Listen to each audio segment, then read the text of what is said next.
दोस्तों आज हम बात करने जा रहे हैं संघ और राज्य क्षेत्र यानी इंडियन पॉलिटी का चैप्टर है जो कि संघ एवं राज्य क्षेत्र, जिसमें हम आपको एसएससी सीएचएसएल, एसएससी सीजीएल या एसएससी एमटीएस के अकॉर्डिंग या आरओ लेवल तक की हम आपको बताने जा रहे हैं कि इसमें आपको कैसे समझ में आना है। आप अच्छी तरीके से हमारे वीडियो पे लास्ट तक बने रहें। संघ एवं राज्य क्षेत्र यानी पहले में क्या लिखा हुआ है, संघ का नाम और राज्य क्षेत्र। ठीक है, भारत अर्थात इंडिया, भारत अर्थात इंडिया राज्यों का संघ होगा, यानी भारत अर्थात इंडिया राज्यों का संघ होगा। यानी कि इसमें लिखा हुआ है कि भारत जो है एक राज्यों का संघ होगा, यानी कई राज्य मिलकर एक देश बनाए हैं जिसका नाम भारत है, वो राज्यों का संघ होगा। दूसरे में क्या कहता है, दूसरा क्या कहता है, राज्य और उनके राज्य क्षेत्र वे होंगे जो पहली अनुसूची में निर्दिष्ट हैं। ठीक है, विनिर्दिष्ट है।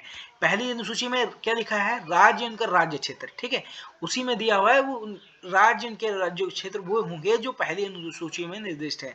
जैसे तीसरा क्या कहता है, भारत के क्षेत्रफल में, जैसे भारत के क्षेत्रफल में राज्यों के राज्य क्षेत्र, ठीक है, का यानी तीन का राज्यों के राज्य क्षेत्र, तीन दो खा पहली अनुसूची में विनिर्दिष्ट संघ राज्य क्षेत्र और ऐसे अन्य राज्य क्षेत्र जो अर्जित किए जाएं। ठीक है, और समाविष्ट होंगे। जैसे कि किसी राज्य का नया राज्य बनाया जा सके, यानी दो राज्यों का पार्टीशन हो सकता है। जैसे कि उत्तर प्रदेश को पहले दो उत्तराखंड कर दिया गया, इधर उत्तर प्रदेश पहले मतलब दो राज्यों में बांट दिया गया। जैसे कि किसी डिस्ट्रिक्ट को दो राज्यों में बांटना, ये जैसे बता रहे हैं, मतलब एग्जाम्पल के तौर पे बता रहे हैं। ठीक है, नए राज्यों का प्रवेश या स्थापना। देखो, संसद विधि द्वारा ऐसे निबंधों, ठीक है, संसद विधि द्वारा ऐसे निबंधों और शर्तों पर जो वह ठीक समझे संघ के नए राज्यों का प्रवेश, संघ के नए राज्यों का प्रवेश भी हो सकता है या उनकी स्थापना कर सकेगी। ठीक है, संसद के विधि द्वारा, ठीक है, संसद के विधि द्वारा नए राज्यों का प्रवेश भी हो सकता है और उनकी स्थापना भी हो सकती है। या दो का में क्या लिखा है, सिक्किम का संघ, सिक्किम का संघ के साथ संयुक्त किया जाना। ठीक है, संयुक्त क्या, संविधान के 36वें संविधान संशोधन अधिनियम 1975, ठीक, की धारा 5 द्वारा 26/4/1975 से लोप किया गया। ठीक है, नए राज्यों का निर्माण, ठीक है, क्या लिया गया, नए राज्यों का निर्माण, वर्तमान राज्यों के क्षेत्रों की सीमा या नामों में परिवर्तन। ठीक है, नामों में परिवर्तन, जैसे कोई राज्य है उनके नाम को बदला जाना।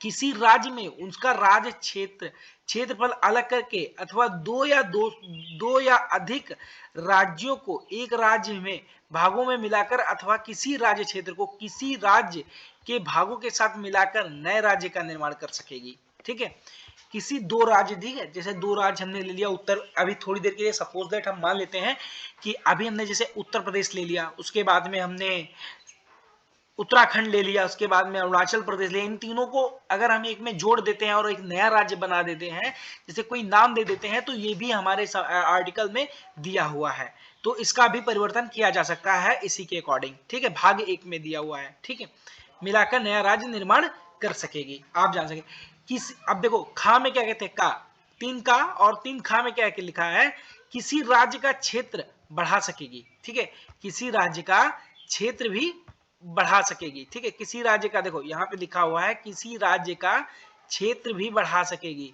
ठीक है, इसके बाद में क्या लिखा है, गांव में क्या लिखा है, किसी राज्य का क्षेत्र घटा भी सकेगी। अगर कोई चीज बढ़ सकती है तो कोई चीज घटाने का भी तो एक नियम होगा, तो राज्य का क्षेत्र भी घटा सकती है। जैसे उत्तर प्रदेश अभी जैसे भारत का, जैसे हम थोड़ी देर के लिए मान लेते हैं उत्तर प्रदेश हमारा 3000 किलोमीटर में बसा हुआ है, तो उसको 2000 किलोमीटर में भी करके यानी उत्तर प्रदेश को दो भागों में भी बांट सकते हैं। जैसे उत्तर प्रदेश को जैसे कि उत्तराखंड में बांट दिया, उसके बाद में उत्तर प्रदेश में बांट देगी, तो ठीक उसी प्रकार से किसी राज्य की सीमा में परिवर्तन कर सकती है। ठीक, किसी राज्य की सीमा में परिवर्तन कर सकती है।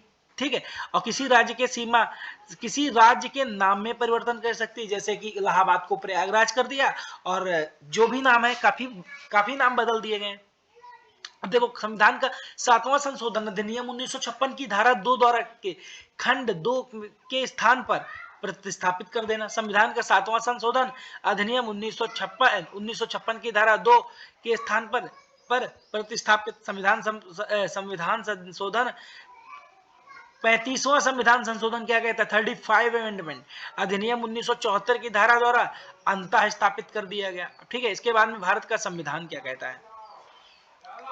ठीक है, भारत का संविधान संघ और राज्य क्षेत्र भाग 1 में दिया है, परंतु इनके बारे में हमें जान लेना जरूरी है। अनुच्छेद 1 इस देखो स्पष्टीकरण में देख लेते हैं सबसे पहले। बाद में स्पष्टीकरण क्या कहता है? इस अनुच्छेद के खंड का में से खंड डा तक में राज्य के अंतर्गत एवं संघ राज्य क्षेत्र किंतु परंतु में राज्य के अंतर्गत राज्य क्षेत्र नहीं है। ठीक है, यानी कि कोई भी स्पष्टीकरण साफ साफ दिया है। अब देखो चौथे नंबर पे क्या कहता है? पहली अनुसूची, देखो पहली अनुसूची तथा चौथी अनुसूची के संशोधन तथा अनुपूरक अनुषंगिक और प्रमाणिक विषयों का उपबंध करने के लिए अनुच्छेद 2 और 3 के अधीन बनाई गई विधियां, देखो बनाई गई विधियां क्या कहती हैं इसके बारे में? देखो क्या कहते हैं विधियां, देखो अनुच्छेद 2 अनुच्छेद 3 निर्दिष्ट की विधि में पहली अनुसूची और चौथी अनुसूची संशोधन के ऐसे उपबंध उपस्थित होंगे जो उस विधि देखो हर जो इस विधि उपबंधों में प्रभावी करने के लिए आवश्यक हो तथा ऐसे अनुपूरक अनुषंगिक और प्रमाणिक होंगे। ठीक है, हम आपको भी बताएंगे अच्छी तरीके से। अब जैसे नागरिकता की बात करते हैं, पार्ट 2 है नागरिकता। नागरिकता भी हमारे भारत में, जैसे कि वो व्यक्ति कहाँ का रहने वाला है, क्या करता है, कैसा है, तो जहाँ का रहने वाला, जहाँ की उसकी पैदाइश, जन्म का स्थान, जहाँ से उनके माता पिता, जहाँ पे उनके माता पिता के जन्म के स्थान, वो इंसान की नागरिकता वहीं की होगी। भारत के प्रारंभ में, देखो भारत के प्रारंभ में नागरिकता इस संविधान में प्रारंभ में व्यक्ति जिसका भारत क्षेत्र के अधिवास से है, ठीक है, भारत के राज्य क्षेत्र में जन्मा या उसके माता पिता में से कोई भारत के राज्य क्षेत्र में जन्मा था, या ऐसे प्रारंभ में ठीक पहले कम से कम 5 वर्ष तक भारत के राज्य क्षेत्र में, ठीक है, मालूमी तौर पर निवासी रहा हो। ठीक है, उम्मीद करता हूं आपको ये वीडियो बहुत अच्छी तरीके से समझ में आई होगी। जैसे कि मैंने आपको बताया संघ एवं राज्य क्षेत्र, इसके बारे में मैंने सारे आर्टिकल, सारे अकॉर्डिंग मैं आपको एक पीडीएफ आपके अपने टेलीग्राम चैनल पे दे दूंगा, और मैं आपको इसी तरीके से मैं आपको हर एक अपडेट देता रहूंगा जो कि एसएससी CHSL या एसएससी CGL या RO ARO लेवल के लिए बहुत ही इंपॉर्टेंट होगी।